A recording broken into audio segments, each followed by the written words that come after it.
ber ka jopiny go mbaka nikech kuom mbaka no ema ber bende wuokie. Nitiere projects mang'eny sadly ma obed abandoned. Jo county no chako gi samoro contractor manotime oweye nikech county gimokoro county pogore gi CDF chalo kama. Jo CDF ok bi miyo contractor tich ka pesa pok obiro. Mano kende migawo maonge pending bills. CDF onge gima ni pending bills. Kidhi e county ka inyalo yudo ka nitiere ng'ato manogedo 2013 kata 2014 nogero gir county moro. Pod owuotho e offices go nyaka sani ko bandho pesa neno. Mago pending bills. Ng'ama be dwa chule onge to kidwa chuli woodma nyaka wang' yie ni nus mar pesa nino en odhi ofuku jomoko ka itimi nus modong'. Ibe kore kawa nikech en gimi ni pesa value pile ka pile. Alufu manyoro pogore gi makawuono. Gima nyalufu manyoro nyalo nyiewo chieng' moro nyocha regret kamalich e juma mokalo. Awacho ni mitoka ni kiny naol ne fuel kiny. Owada to koro mutieno to jogo medo nego. Koro nyune liters manyone ga yud galufu cha. Koro achaka de ayudo liters mathin. Koro parane ni ng'ato notiyo tij county 2012, 2013, 2014. Podo pero pesa neno nyaka sani. Ting'e ni joka ok factor in interest kata ka giyie ni chieng' ichuli to en mana pesa cha. Emimi. Koro ji oluoro kata mana timo tije mag counties gi nikech weche mag pending bills. Now, kiketo ng'ato gi pending bills osiepno oluoch. To pesa ema ran economy. Ng'ani samoro nyocho employ ji matimo ne tijego. Onyiewo materials gi pesa. Sama ni imiye pesa cha, ne en gi teko mar chak dhi timo tich machielo, pod ondiko ji, pod jonyoyo ka okelo nyoyo kanyo, jonyoyo ka ubiro, jokuon galot gi nika. Koro iro ka pesa wuotho e kor gweng'. To ng'ato pok ochuli higni gi te nikech pesa ne omoke county. Omiyo en sigana mapek to gin gik molil mok dichike iti. Ne nitiere proposal moro ni wakaw pesa mar bursary waduok ne Ministry of Education mondo tim. Mano ginyalo timo ni giwacha koro ne wan gi free day and boarding secondary schools. To koro gwawera gi weche mag bursary. Giwach kamano ni koro somo en free. Tineno ka sani giwacho ni day en free but ichulo lunch program. Giwacho kamano. Emomiyo osiepno osedo nya tiyo gi tudruok na wuon gi government masani mar William Samoei Ruto. Ma yudo chiemo ma amiyo sikunde Nyando te mar third term. Third term kochakore jo Nyando chulo 1,000 kende. Term ka term. 1,000. Mondo nyithindo obed e sikul. Jonyuol negi ting' mapek ma ok ginyal nyalo. Kata iwe no bi ochul mos ok obi chulo nikech onge go. Ogo ka ogweno kel ni school. Ka ogweno nyocha neno kamoro omweda lo. Hotel sikul mar 250 to gowi to 113 kalufu.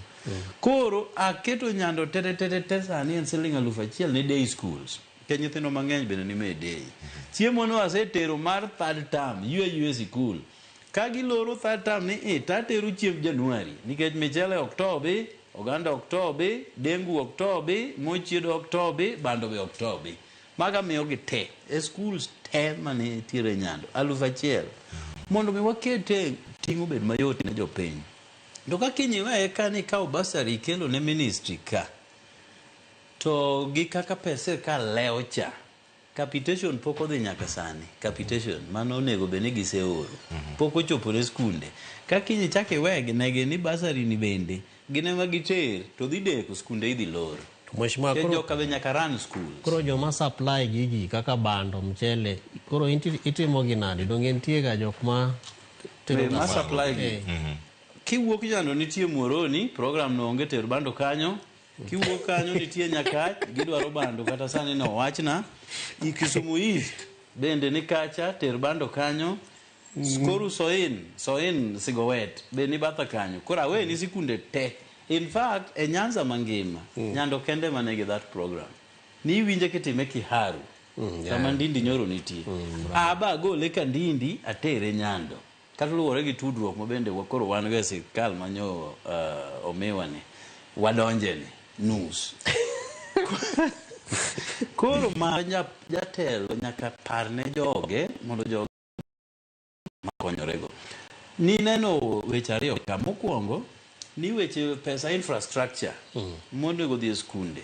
No kaw gi oter gi me Rift Valley ka kende emigere sikunde. To en pesa monego kony Kenya mangima. Mar ariyo ni neno wach mar ghost schools. Mabendi yoro pes capitation. Apani nyo yale kata last week nuwinje. Gina school mang'ato no register gik maonge makata kidhi e ground ok yudgi. To gin ma pes gi ok lew. Kata mi winjo waywagore ni pes capitation pok odhin. Go schools ganyo osechul. Gin gi pes gi tekacha. Koro kichake kao pesa mar basari igolo na CDF itere ministry kamonywandore ni. Osiep na inego nyithindo mang'eny. Koro emiyo wadwaro yore temo godo pesa makonyo japiny direct. Ma ok in county to national government be yudo yo kako keyo pesa ne dhi piny. Umondi no penjo yo moro mowuok Kodete dhi Katolo, mano yo mar county government, kendo abiro wuoyo gi MCA margi mosiep na Ochele mondo mi o factor pesa ni budget mondo konygi. Awasi Katito jo Kenha osekao through national government, kendo mwawuoyo ni Honorable John Mbadi, Minister of Finance, oseketo $200,000 midhi goego lam kowuok Awasi nyaka Katito. En kilomita 19 $200,000 dhi timo 6 kilometers kapod warito pesa mamoko mondo med chwale kodhi mbele nyaka chopi. Ang'eyo ni samwawuoyo ni jo Kenhago osebugo kuonde manyo richo ka warito pesa cha mondo bed released kagise advertise tich mondo koro chak gedi. Omiyo wadhi bedo gi lam e yorwa no. Jaringa. Penjo pes jodongo. Actually pes jodongo apano penje gi jare. Ging'eny gidonjo mathoth ma ariyo kenda masomo. Gima jatimorega ka sirkal oloko new financial year.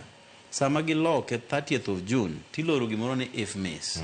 IFMIS e yo michudo godo Integrated Finance Management System no.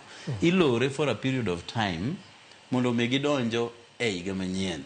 Koro sama ji donjo e higa manyien, iyudo ka nitiere payments mang'eny, kata mana wan kaka MPs pok omewa salary. Ji mang'eny matiyo ne government salaries gilewo. Sama ji ochako higa manyien. Omiyo nyaka ma jodongo ni Inua Jamii gin bende gin affected gi that program. But ka kiny giyawo IFMIS to pesa go dhi donjo ne gite maonge ng'ama pesa ne dhi lal. Erokamano nyaka Kevin Osedo. Kama nitiere gima wach mar NGCDF ni odhi chomo kama inyalo ti